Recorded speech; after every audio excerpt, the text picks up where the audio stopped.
To you.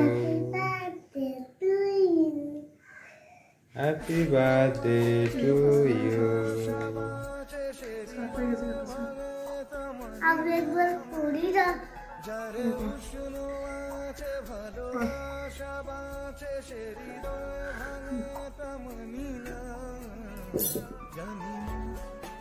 আমার ছেলের কাছে কেক কাটা হচ্ছে খুব মজার একটা ব্যাপার, তাই ও একবার কেকটা কেটে নিল, কেক কাটবেই। হ্যালো ফ্রেন্ড, তোমরা সকলে কেমন আছো? আমি তো অনেক ভালো আছি, আর আমি জানি তোমরাও খুব ভালো আছো। তোমাদের সকলকে জানাই আমার চ্যানেলে অনেক অনেক অনেক স্বাগত। আজ চলে এসেছি আমি একটা নতুন ভিডিও নিয়ে তোমাদের কাছে। আর জানো তো, সবার আগে একটা ভিডিও দেখালাম, তোমাদের মনে হলো আমি একটা কেক কাটছি কেন, আমি আর আমার ছেলে। হ্যাঁ বলছি, দাঁড়াও দাঁড়াও, শোনো শোনো, আজ হচ্ছে আমার বার্থডে, বুঝলে? তো তার জন্য কেক কেটে নিলাম, খুব বড় সড়োর মধ্যে না, খুব ছোট্ট করে একটা সেলিব্রেশন হলো, ছোট কেক করে। আমি তো বারণই করছিলাম যে কেক টেক নিয়ে আসো না, তো তারপরে ও শোনেনি, নিয়ে এসছে। নিয়ে আসার পর কেক কাটিং হলো। এখন বাজে দুপুর 3টে, এখন আমি চলে এসেছি সোজা রান্নাঘরে। তো কাজ করতে করতে তোমাদের সাথে গল্প করি। এখন রান্না করছি এই কারণেই, কারণ এক, আমার বার্থডে উপলক্ষে তো একটু খাওয়া দাওয়া হতে হবে, তাই না?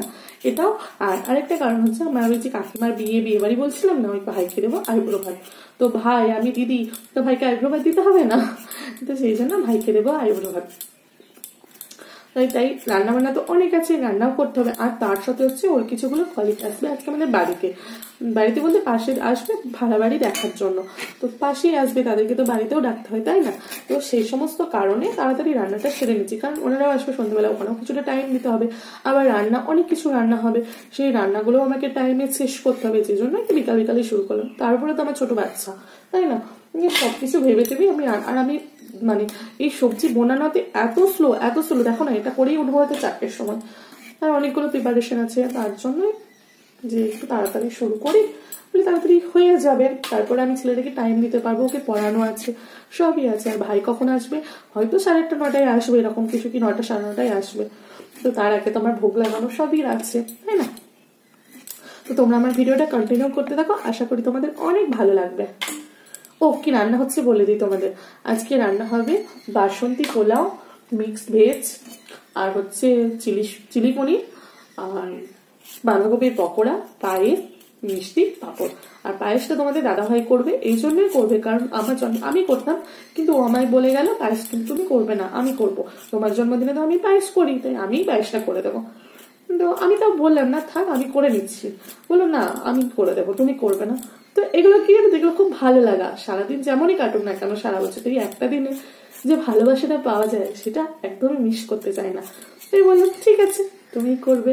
তো যতই আমি বারণ করি না কেন, আমার যেতে খুব ভালো লেগেছে সেটাও বুঝতেই পেরেছে। আর জন্মদিনের গিফট তো তোমাদের আগে একটা ভিডিও দেখেই দিয়েছি। আর তাছাড়া আরো গিফট পেয়েছি, আমার চা দিয়েছে একটা, ওটা আমি তোমাদের সাথে পরে শেয়ার করে দেবো, আমার যাকে দিয়েছে। আর এদিকে দেখো, আমি বাঁধাকপির পকোড়াটা করে নিচ্ছি, আর বাকি মোটামুটি সবই হয়ে গেছে। বাঁধাকপির পকোড়াটা করব, আর চিলি পনিরটা করব, আর পকোড়াটা প্রায় শেষের দিকেই। চলো তোমাদেরকে একবার বাকি রান্নাগুলো দেখিয়ে নিই কেমন হয়েছে, তো দেখো, তাই না? তোমাদের সাথে যখন সবটাই শেয়ার করছি, তাই এটাও তো শেয়ার করতে। আর এদিকে দুধটা আমি গরম করতে দিয়েছি, চলো তোমরা দেখো। এই যে পনিরটাকে সব মাখিয়েটাকে রেডি করে রেখেছি, আর এদের দিয়ে মিক্সড ভেজ রেডি, আর নিচে আছে বাসন্তী পোলাও। আর এদিকে দেখো, আমার ছেলে আর আমার বরকে দেখো। আমার ছেলে হচ্ছে মানে সব থেকে বদমাইশ আর দুষ্টু, মানে কল্পনা করতে পারবে না সারাদিন কত রকমের বদমাইশ ওর মাথার মধ্যে ঘোরে, আর সেগুলো করতে থাকে। এই দেখো সোফার মধ্যেই লাফা ঝাপা করছে, তার কিছুক্ষণ পরে কিন্তু পড়ে গেছিলো। এই দেখো, দেখলে কেমন লাফটা দিচ্ছে। এই চলছে 24 ঘন্টা। আর তার মধ্যে দেখো আমার রান্নাও কমপ্লিট হয়ে, আমি ভগবানের জন্য ভোগের প্লেটটাও রেডি করে নিয়েছি। দেখো 2 পিস পনির কিন্তু আমি ভেজে রেখেছি, কারণ আমার ছেলে চিলি পনিরটা যেহেতু ঝাল খেতে চাইবে না, ওই জন্য ভাজা পনির রেখে দিয়েছি। চলো ভোগটা লাগিয়ে নিই, তারপরে আবার তোমাদের কাছে আমি আসছি। ও পকোড়াটা আর পাঁপড়টা দেখালাম, কারণ পকোড়া আর পাঁপড় আমি আগে ভোগ লাগিয়ে নিয়েছিলাম, আমরা ওটা দিয়ে মুড়ি খেয়েছি, ওই জন্য আগে লাগিয়ে নিয়েছিলাম আর তাই আর লাগাইনি, সেটাই তারপরে তোমাদের বেশ দেখালাম। কিছুক্ষণ কেটে গেছে এভাবেই, আর কোনো ভিডিও করা হয়নি। তারপরে ভাইও চলে এসেছে, ভাইয়ের সাথে অনেক আড্ডা দেওয়া হলো। তারপরে ভাই ফাইনালি খেতে বসে গেছে, তখন বাজে তোমার 9:45।